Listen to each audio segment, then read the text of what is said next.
Assalamualaikum warahmatullahi wabarakatuh. Puji syukur kita haturkan kepada Allah Subhanahu wa Ta'ala yang telah memberikan kita nikmat kesehatan sehingga kita masih dapat menjalankan kegiatan kita seperti biasanya. Yang saya hormati dosen pengampu mata kuliah perilaku organisasi, yaitu Ibu Dr. Novrianti Akhyar, MPD. Yang saya hormati teman-teman seperjuangan pada mata kuliah perilaku organisasi. Saya Sylvian Riani sebagai moderator dari kelompok 3 akan memandu diskusi pada kesempatan kali ini. Kami dari kelompok 3 yang beranggotakan saya dan rekan saya Halimatul Hilmi akan mempresentasikan judul materi mengenai perilaku individu dalam organisasi. Untuk penjelasan pengertian perilaku individu dalam organisasi dan perbedaan individu dalam organisasi atau dasar-dasar perilaku individu akan dijelaskan oleh Halimatul Hilmi. Kepada Hilmi disilahkan. Baiklah, terima kasih atas kesempatannya moderator. Di sini saya akan menjelaskan materi mengenai pengertian perilaku individu dalam organisasi dan perbedaan individu dalam organisasi atau dasar-dasar perilaku individu dalam organisasi. Baiklah, yang pertama yaitu pengertian perilaku individu dalam organisasi.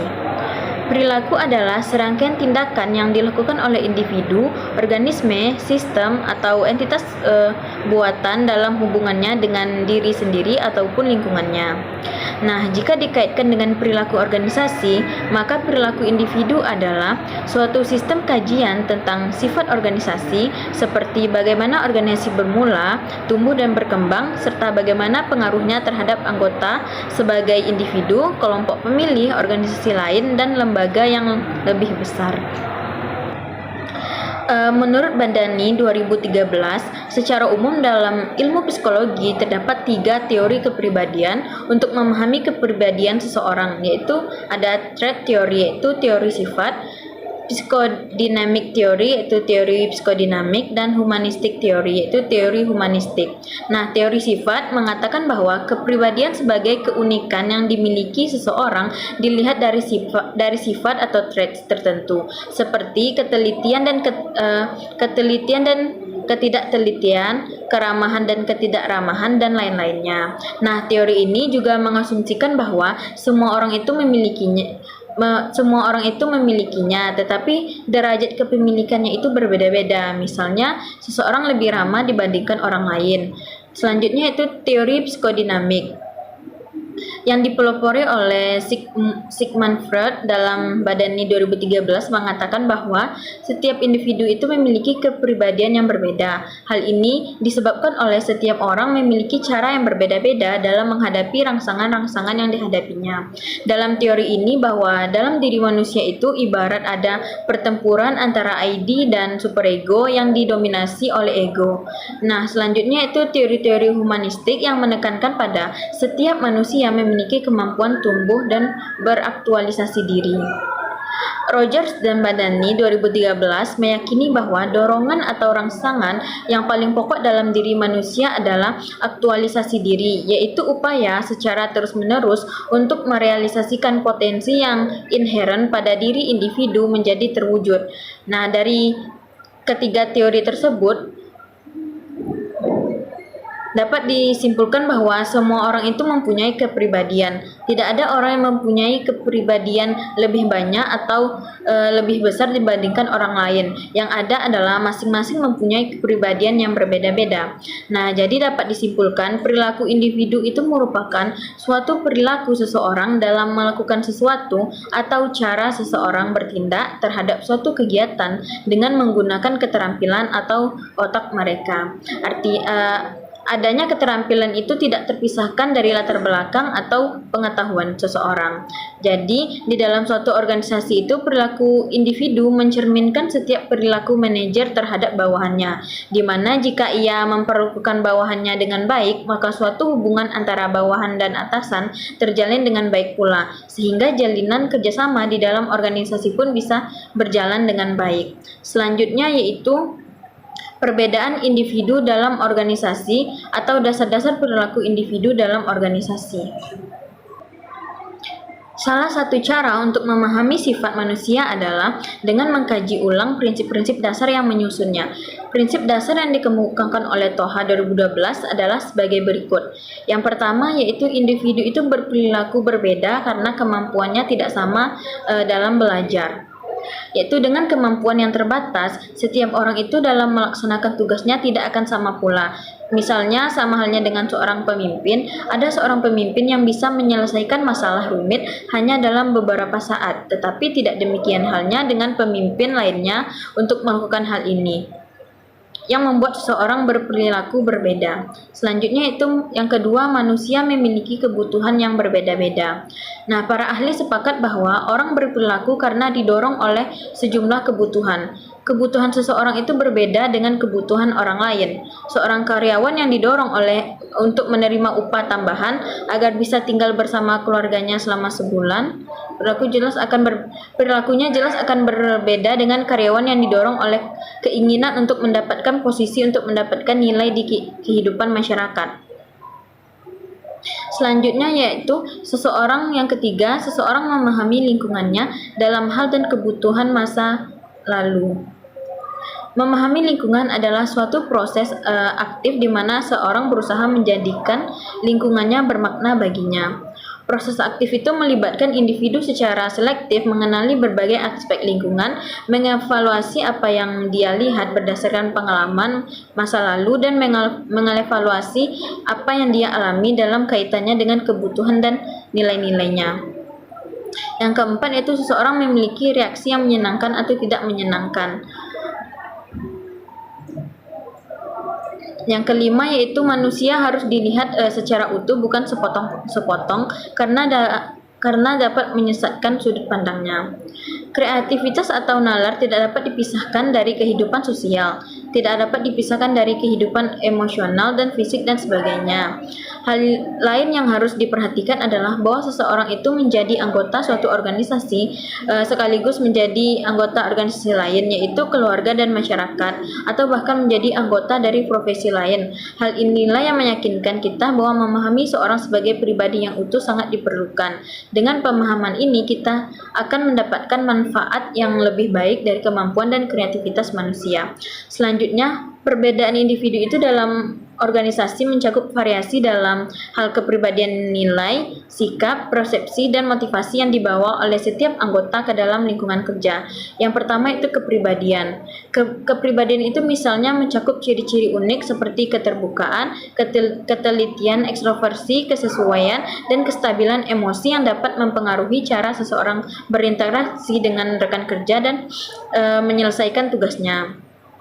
Yang selanjutnya yaitu ada nilai dan sikap. Nilai dan sikap ini sangat mempengaruhi perilaku individu dalam organisasi karena keduanya membentuk dasar dari bagaimana seseorang memandang pekerjaannya, rekan kerjanya, dan organisasi secara keseluruhan. Nilai itu adalah keyakinan mendalam tentang apa yang dianggap penting dalam hidup seperti kejujuran, kerja keras, dan loyalitas.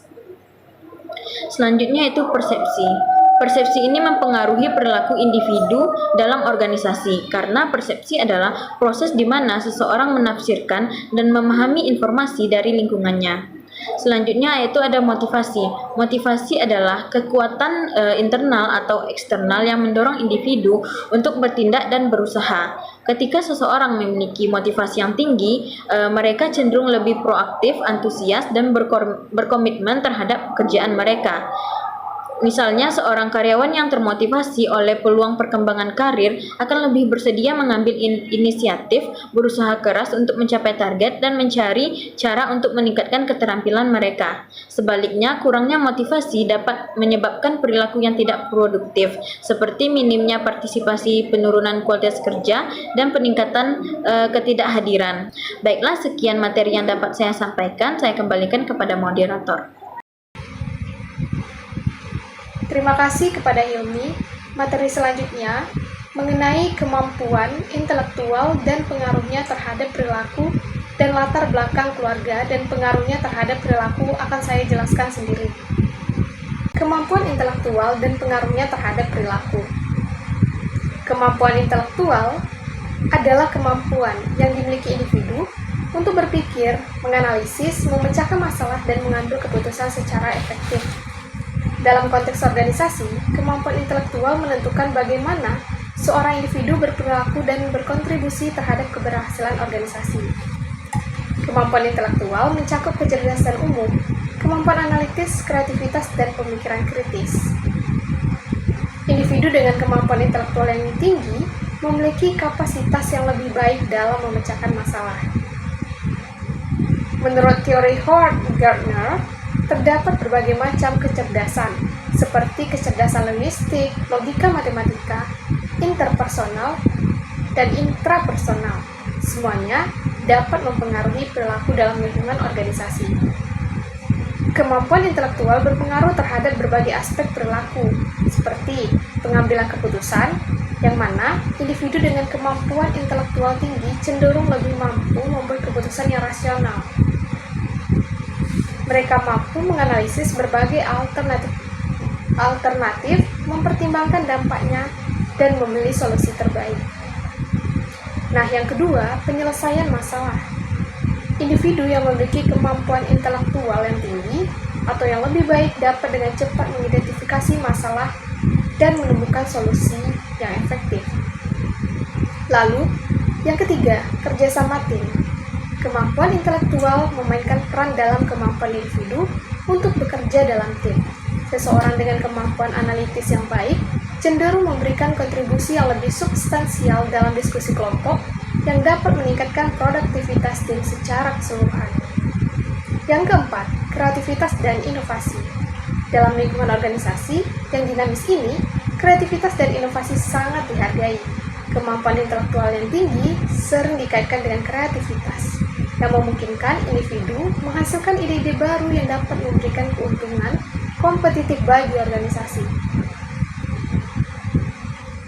Selanjutnya, latar belakang keluarga dan pengaruhnya terhadap perilaku. Latar belakang keluarga seorang individu memiliki pengaruh signifikan terhadap perilaku mereka dalam organisasi. Latar belakang keluarga meliputi nilai-nilai, norma, pola asuh, serta status ekonomi dan sosial yang membentuk pola pikir dan perilaku individu dalam berinteraksi dengan lingkungan kerja. Yang pertama, pengaruh pola asuh terhadap perilaku organisasi. Pola asuh yang diterima seorang individu sejak kecil sangat mempengaruhi kepribadian dan perilaku mereka di kemudian hari. Orang yang dibesarkan dalam keluarga dengan nilai-nilai keterbukaan, tanggung jawab, dan kemandirian biasanya akan menunjukkan sikap yang serupa di tempat kerja.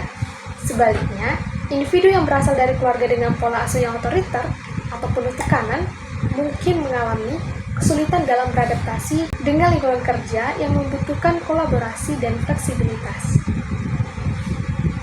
Penelitian oleh Bowen yang menunjukkan bahwa latar belakang keluarga memiliki dampak jangka panjang terhadap perilaku organisasi dalam individu tersebut. Misalnya, individu yang dibesarkan dalam lingkungan keluarga yang menekankan pentingnya pendidikan cenderung memiliki keterampilan komunikasi yang lebih baik dan sikap yang lebih profesional di tempat kerja. Yang kedua, status sosial dan ekonomi. Status sosial dan ekonomi keluarga mempengaruhi perilaku seseorang dalam organisasi. Individu yang berasal dari keluarga dengan latar belakang ekonomi yang lebih tinggi biasanya memiliki akses lebih baik terhadap pendidikan dan pelatihan. Nah, yang kemudian itu meningkatkan kemampuan mereka di tempat kerja.